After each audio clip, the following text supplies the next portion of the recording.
Joining us from Sydney is Liz Pinczewski. She's head of research and senior aviation analyst at the Centre for Asia Pacific Aviation. Liz Pinczewski, thank you very much indeed for joining us. Let's talk first of all about, the robustness here. It's got a long way, it's got a lot of room to grow, hasn't it, China?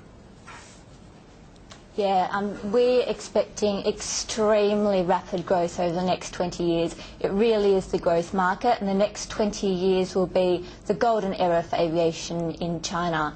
We're expecting that the passenger market in China, will increase by fivefold over the next 20 years. Now, this is massive growth. We're talking about increases from an estimated 300 million passengers this year, up to 450 million passengers in 2015, up to 700 million passengers in 2020, and then to a massive 1.5 billion passengers per year in 2030.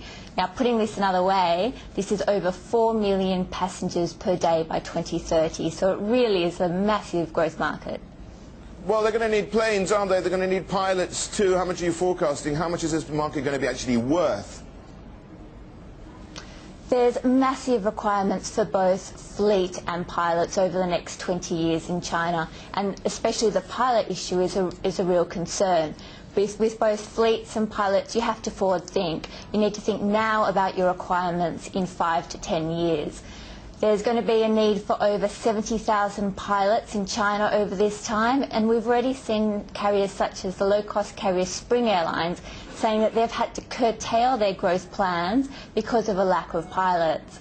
In terms of fleet, we're estimating that the fleet size will more than triple over the next 20 years. So the current fleet size is around 1,700 aircraft, which will increase to around 5,000 by 2020.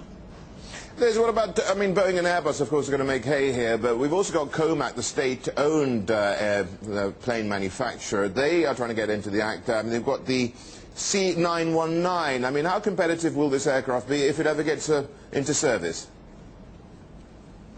It will be competitive because the government's supporting it. We've already seen they've got around 100 orders, not only from the Chinese carriers, but from leasing firms which will support and provide fleet to the Chinese market. They've also signed an MOU with Ryanair to develop the fleet, so the aircraft. So there is potential for this aircraft to have a massive impact in the domestic China market. People are going to be basically forced to buy it. Will the state force some of these state-owned airlines to do just that? And, well, at the moment, we're not really seeing an uplift in its order book, though, are we? No, there will be orders in the coming years, and there will be enough orders to go around across all the manufacturers. The need for aircraft in China covers all aircraft types, from the very large aircraft such as the Airbus A380, which will particularly be useful in capacity-constrained airports, to the 787 Dreamliner, to the Chinese manufactured aircraft, down to the smaller regional aircraft, to really support growth in the small yet growing regional centres. Liz, let's just talk about service levels here. Chinese airlines aren't really renowned for their quality of their service, and on top of that, when we see this exponential growth, this rapid growth taking place, well, is quality, if there is any, going to suffer even more?